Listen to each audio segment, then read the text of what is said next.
The yellow school bus wheezed to a stop outside Riverside Academy, its diesel engine coughing as clusters of students spilled onto the sidewalk. Kendra Washington was among the last to step down, her fingers gripping the worn straps of her backpack. Eyes swept over her with that familiar measuring curiosity she had grown accustomed to after countless school transfers throughout her childhood in Detroit. Walk quietly, speak softly, stay invisible, leave no trace.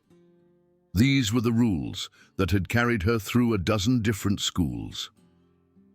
She lifted her gaze to the imposing brick facade of Riverside Academy, its tall windows catching the morning light like watchful eyes. Just another place to survive her final year, another place to endure until graduation set her free. Kendra moved with the crowd through the main entrance, careful to avoid bumping shoulders or catching stares. The hallway smelled of fresh floor wax and old textbooks, a scent that reminded her of every first day she had ever endured. Rows of green lockers lined the walls, broken up by bulletin boards advertising student council elections and upcoming basketball games.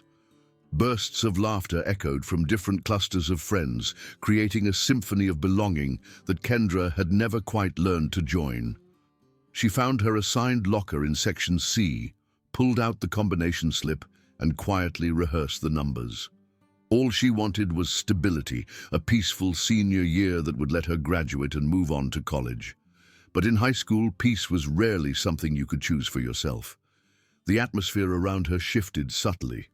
Conversations lowered, groups of students unconsciously parted, making way for someone important. Kendra didn't turn to look, but her instincts told her exactly who was approaching. Into the cleared space stepped Victoria Sterling, her platinum blonde hair falling in perfect waves past her shoulders. She wore a designer jacket that probably cost more than Kendra's entire wardrobe, and her stride carried the confidence of someone who had never doubted her place in the world. Flanking her were Madison Cross, with her sharp red hair and calculating green eyes, and Ashley Kim, quiet but always listening, always gathering information. At the far end of the hallway, leaning against the wall in his varsity jacket, stood Connor Sterling, Victoria's older brother and the school's star quarterback. Beside him was Jake Martinez, another football player whose smirk suggested he enjoyed being part of Victoria's inner circle. Victoria paused near Kendra's locker, giving her only the briefest glance. But that glance was cold enough to establish an invisible boundary, a clear message about the social order at Riverside Academy. Kendra understood immediately she was the newcomer, and the territory here already had an owner. She kept her head down, focused on her locker combination, deliberately choosing not to respond to the unspoken challenge. But inside her chest, unease settled like a stone. Kendra had lived in enough cities to know that silence could be a shield, but sometimes silence was exactly what provoked those who craved control. First period found Kendra choosing a seat by the window, tucked away from the center of attention. She opened her notebook and began writing, occasionally feeling Victoria's gaze slide over her like a predator studying potential prey. Madison leaned in to whisper something, while Ashley typed on her phone with a faint smirk. When the bell rang, Kendra gathered her things and walked into the hallway, where whispers began to follow her like shadows. That's the new girl from Detroit. Her clothes are so basic. She looks standoffish, probably thinks she's better than everyone. Kendra recognized these verbal pinpricks, not outright attacks, but small cuts designed to sting and accumulate. She tightened her grip on her books, controlling her breathing the way her father had taught her. Lunch hour transformed the cafeteria into a theater. At the center sat Victoria's table, positioned where everyone could see and pretend not to stare. Kendra chose the farthest corner, a table near the windows that most students avoided because it was too isolated. She opened her milk carton, arranged her lunch, and tried to become invisible. But today, peace wasn't an option. With a subtle gesture, Victoria signaled to Madison and Ashley. She picked up her drink and glided across the cafeteria, her entourage following. Around the room, phones discreetly lifted as students sensed drama approaching. Kendra looked up to find Victoria standing beside her table, lips curved in a smile that was polite enough to be insulting. Sitting all alone back here. How sad. Madison snickered. Ashley's laugh was sharp like breaking glass. The expected response was embarrassment, anger, or tears. Kendra chose none of them. She met Victoria's gaze directly, her voice calm as still water. "I prefer the quiet." Victoria's smile faltered for just a moment. "Oh, that's unfortunate." Her drink tilted, seemingly by accident. Cold liquid splashed across Kendra's tray, soaking her sandwich and pooling on the table. A few students gasped. Someone stifled a laugh. Phones started recording. Kendra didn't jump up or shout. She calmly set down her fork, stood up and walked to the trash can. Every movement was deliberate, controlled, as if she had rehearsed this moment 100 times. She disposed of her ruined lunch, wiped her hands with a napkin, and returned to her table. Only then did she look at Victoria again. No anger, no fear, just a steady composure that left the room unsettled. "Are you finished?" Kendra asked quietly. The question hung in the air like a challenge. Victoria froze, something flickering across her perfect features. Not shame or rage, but surprise. The script had changed, and she didn't know her lines. Kendra gathered her backpack and walked out of the cafeteria, leaving behind eyes that couldn't decide whose side to choose. Afternoon gym class took place on the outdoor track. Connor warmed up with Jake, both of them stealing glances at Kendra as she tied her running shoes at the far end. When the coach signaled the warm-up lap, Connor deliberately shifted his pace to intersect Kendra's path. Jake, accidentally, bumped her shoulder with each pass, contact strong enough to disrupt her rhythm, but subtle enough to avoid penalties. Kendra maintained her breathing, shortened her stride, and adjusted her balance with each interference. No retaliatory looks, no complaints to the coach, just steady running and quiet adaptation. A group of watching students whispered among themselves, "She doesn't react at all." So calm under pressure. Victoria stood at the sideline, arms crossed, her smile growing thinner. What was supposed to happen wasn't happening. Kendra's silence, which Victoria had interpreted as weakness, was reflecting back as Victoria's own impatience. Class ended. Kendra grabbed her backpack and headed down the corridor. Taped to her locker was a note in black marker. "After school." V.S. Kendra peeled it off, folded it carefully, and slipped it into her pocket. Around her, students pretended to chat while keeping their eyes on her. At the end of the hallway, Victoria appeared with her entire entourage. She didn't speak first, just stared at Kendra with expectant arrogance. Kendra lifted her head, meeting the challenge directly. Their eyes locked, tension stretching between them like a taut wire. Victoria's lips curved upward. "Don't be late." Kendra gave a slight nod. "I'll be there." The answer dropped into the silence like a stone into water. Whispers died. Victoria turned and walked away, but her stride lacked its usual confidence. Kendra closed her locker, her fingers brushing the cold metal. Somewhere in her memory, her father's voice echoed deep and firm. David Washington, former Marine-turned-security consultant, had taught her well. You don't start the fight, but if it comes to you, you finish it with complete control. Kendra drew a slow breath. The sky outside was darkening with storm clouds. Her first day had felt endless, but the real test still lay ahead, and this time she knew silence wouldn't be enough. That afternoon, heavy clouds gathered over Riverside Academy as if the sky itself sensed impending conflict. When the dismissal bell rang, students flowed into the hallways like water breaking through a dam. But instead of dispersing quickly, a significant number drifted in one direction toward the athletic field behind the gymnasium.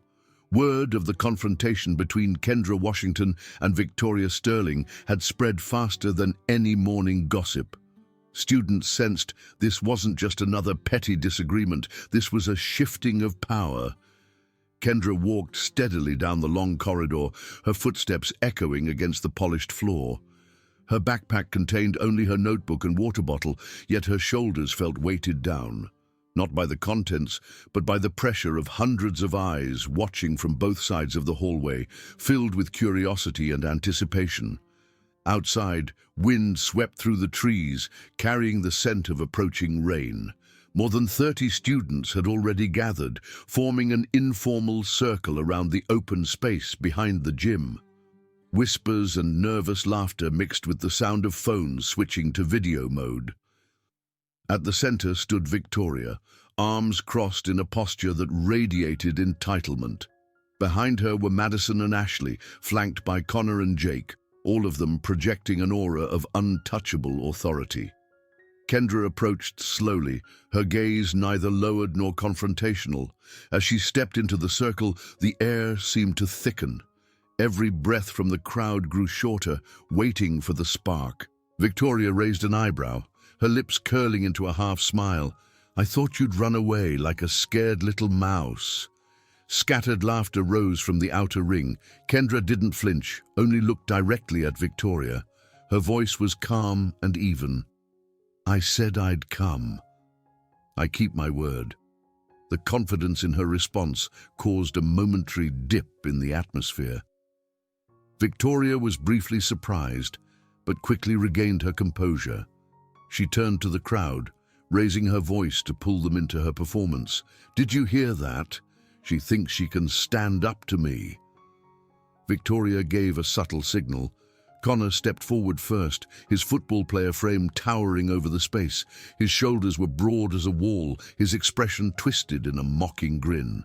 He didn't speak, just lunged at Kendra, intending to shove her onto the grass, a move he had perfected on the field. But Kendra didn't waver. As Connor reached for her, she pivoted smoothly to the right, her wrist snapping with practice speed.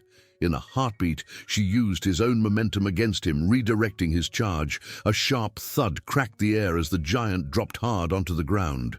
The crowd held its breath. Connor's eyes widened in disbelief. He had been taken down so easily by someone half his size. Before he could rise, Jake shouted, "My turn!" He charged forward like a missile, fist raised high. Kendra sidestepped fluidly, her hips turning as she caught his arm and twisted it behind his back. Jake's cry of pain rang out, forcing him to his knees. Kendra held the position firmly but without cruelty, just enough pressure to make resistance pointless. After a few seconds, she released him. Jake crumpled forward, clutching his arm, his face flushed with pain and humiliation. The entire field fell silent. No laughter remained, only stunned whispers. She dropped Connor. What did Kendra just do to Jake? Phones still recorded, but the hands holding them trembled. Victoria froze, her face pale. For a fleeting moment, she saw the throne of power she had built over years beginning to crumble. But instead of retreating, her pride and wounded ego pushed her forward. With a scream of rage, Victoria lunged at Kendra from behind, desperate to reclaim control through surprise. Kendra, trained by her father to always stay alert, reacted instantly. She spun around, caught Victoria's wrist, and pulled her off balance. In a single fluid motion, Victoria staggered, nearly falling face first onto the grass. Kendra steadied her just enough to keep her upright, but completely restrained. Kendra leaned close, her voice low, but clear enough for everyone to hear. "You were never strong, Victoria, and you will never control me." Victoria stiffened, her wide eyes reflecting the bitter truth she had tried so hard to avoid. Around them, the crowd whispered and then fell silent. Kendra released her, letting Victoria stumble backward. Madison and Ashley, usually loyal, stood frozen, too shaken to intervene. Connor pushed himself up, but only lowered his head in shame. Jake rubbed his aching arm, avoiding every gaze. In the center of the circle, only Kendra stood tall, her breathing steady, her eyes blazing in the dim afternoon light. The whispers spread like ripples through water. Victoria lost. Kendra's the strong one. I've never seen anyone so calm under pressure. For the first time, conversations no longer revolved around Victoria's dominance, but around newfound respect for Kendra's composure and strength. Victoria trembled, tears threatening, but held back through sheer will. Still, it was already clear the image of the untouchable queen had shattered. She turned and walked away briskly, almost running, leaving behind a heavy silence and a group of followers who suddenly didn't know where their loyalty lay. Kendra drew a deep breath, lifting her face to the darkening sky. She didn't smile or gloat. She had never sought to be a leader or to stand out, but she knew this confrontation had ended a long chain of intimidation, and she had lived up to her father's teaching: never start the fight, but always be prepared to finish it. As Kendra stepped out of the circle, the crowd parted to make way. Phones lowered, eyes followed with newfound respect. She walked on, serenity in every step. Overhead, the heavy clouds began to break, allowing late sunlight to stream through as if Riverside Academy itself had changed after that afternoon. Kendra knew tomorrow would bring new challenges, but at least she had proven that true strength isn't found in aggression, but in composure and the power to control oneself under pressure.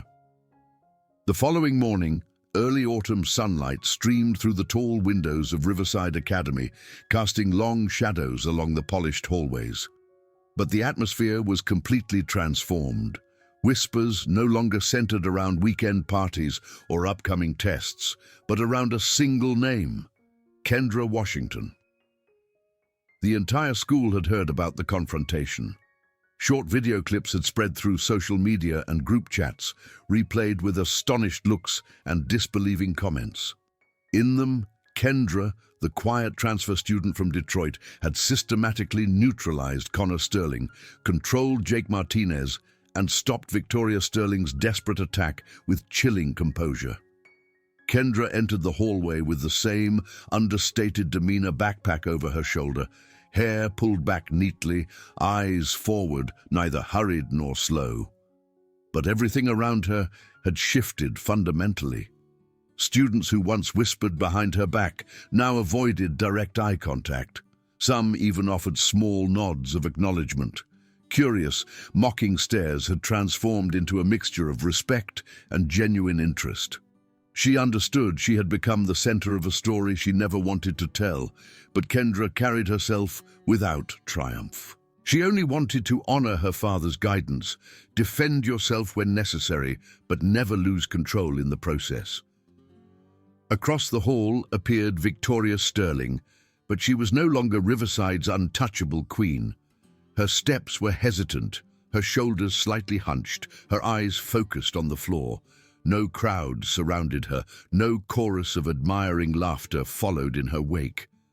Madison and Ashley walked past without stopping, murmuring only to each other, leaving Victoria exposed under the weight of hundreds of curious stares. Connor, Victoria's brother, didn't approach either.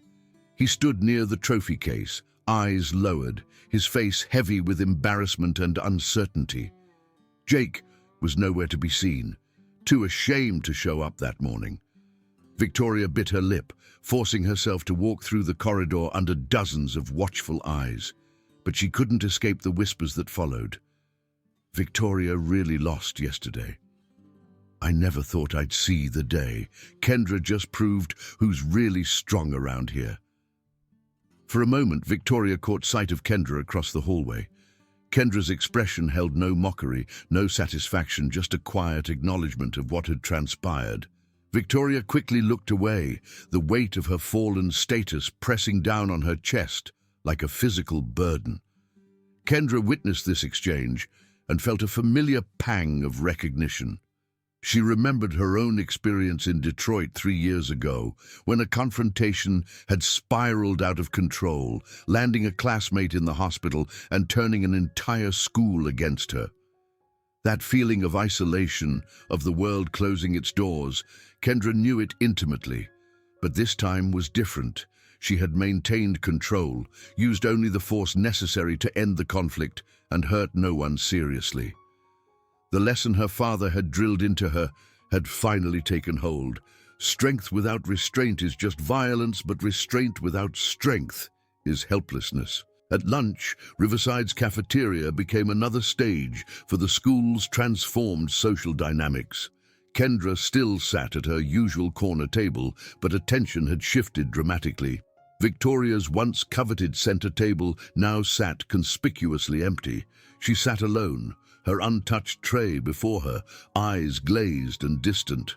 Around her, other tables buzzed with animated conversation and laughter, but an invisible barrier of silence surrounded Victoria's seat. That silence, to her, was harsher than any direct confrontation could have been. Kendra observed this from across the room, her heart sinking slightly. She understood too well how isolation could break someone faster than any physical blow. Despite everything that had happened, she felt no satisfaction in Victoria's obvious distress. After a moment of internal debate, Kendra stood with her tray and walked toward Victoria's empty table. The cafeteria hushed instantly, every eye tracking the two girls who had redefined the school's social landscape in a single afternoon. Victoria looked up, her eyes wide with surprise and uncertainty. Her lips trembled as if to speak, but no words formed. Kendra set her tray down and sat across from her. Her voice was calm, but clear enough for the nearby tables to hear. "It's over, Victoria. I don't want to continue this. I hope you don't either." Victoria froze. The words carried no threat, no arrogance. They sounded like both a conclusion and an opportunity for redemption. The cafeteria remained silent. No laughter, no mockery, just tense anticipation. Kendra didn't elaborate. She finished her lunch in companionable silence, then stood and returned to her usual table. Her steps were measured, decisive, carrying a dignity that commanded respect rather than demanding it. The crowd watched every movement, and gradually, like ripples spreading across still water, the atmosphere began to shift again. Whispers rose, but this time they focused on Kendra's grace and maturity rather than her fighting ability. Victoria remained seated, struggling with emotions she had never been forced to confront. Tears threatened, but she held them back through sheer force of will. She knew that in that moment, the image of the untouchable queen she had cultivated had crumbled completely, and Kendra, who had never sought the throne, had inadvertently become a new kind of symbol, one built on respect rather than fear. That day marked a permanent change at Riverside Academy. There was no more casual cruelty toward students who were different, no more complicit silence in the face of bullying. Everyone had witnessed a fundamental truth. Real strength doesn't come from dominating others, but from mastering yourself. Through her combination of physical capability and emotional restraint, Kendra had demonstrated that courage and compassion could coexist. From that day forward, Riverside Academy would operate under a different set of unspoken rules, ones that valued dignity, self-control, and mutual respect above the old hierarchies of fear and intimidation. The transformation wasn't immediate or complete, but it was undeniable. Students who had been targets of harassment found their voices. Bystanders began speaking up instead of looking away. And Victoria, stripped of her artificial authority, would be forced to discover who she actually was beneath the facade of power she had constructed. Kendra returned home that evening to find her father waiting with dinner and a questioning look. David Washington had served 2 tours overseas before settling into civilian life as a security consultant, and he recognized the signs of conflict resolution in his daughter's demeanor. "How was school?" he asked simply. Kendra told him everything. When she finished, David smiled and rested a steady hand on her shoulder. "I'm proud of you. You won the only way that really matters." Kendra nodded, understanding. I just wanted respect for myself and safety for others." David looked at her with quiet conviction. He knew she had not only moved beyond her troubled past in Detroit, but had become living proof that discipline and compassion were not opposing forces, they were complementary strengths that, when combined, could change entire communities. The story of what happened behind the gymnasium spread through Riverside Academy, not as gossip, but as a lesson. Students shared with one another that Kendra hadn't fought to humiliate anyone, she had stood her ground so that no one could strip away her dignity or the dignity of others. In the weeks that followed, Riverside Academy developed new traditions. A peer mediation program emerged, led by students who had witnessed the transformation.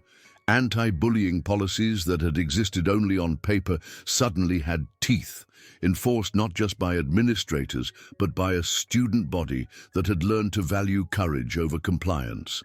Victoria eventually found her place in this new ecosystem, not as a ruler, but as someone learning to build genuine relationships instead of extracting obedience. The process was difficult and humbling, but it offered her something her previous position never could, the possibility of authentic connection with her peers. Kendra never became Riverside's new queen, and she never wanted to. She remained the quiet, focused student she had always been, but now she carried herself with the confidence of someone who had tested her principles under fire and found them sound. She had proven that you could stand up for yourself without tearing others down, that strength and kindness were not mutually exclusive, and that sometimes the most powerful thing you could do was simply refuse to be diminished. Years later, when alumni returned to visit Riverside Academy, they would speak of the transformation that had occurred during their senior year. They would tell younger students about the girl who had changed everything not through aggression or ambition, but through an unwavering commitment to treating herself and others with dignity. And in the quiet moments when current students faced their own challenges with bullies or felt pressure to compromise their values, they would remember Kendra Washington, the girl who had shown them that true strength comes not from what you can do to others, but from what you refuse to let others do to you.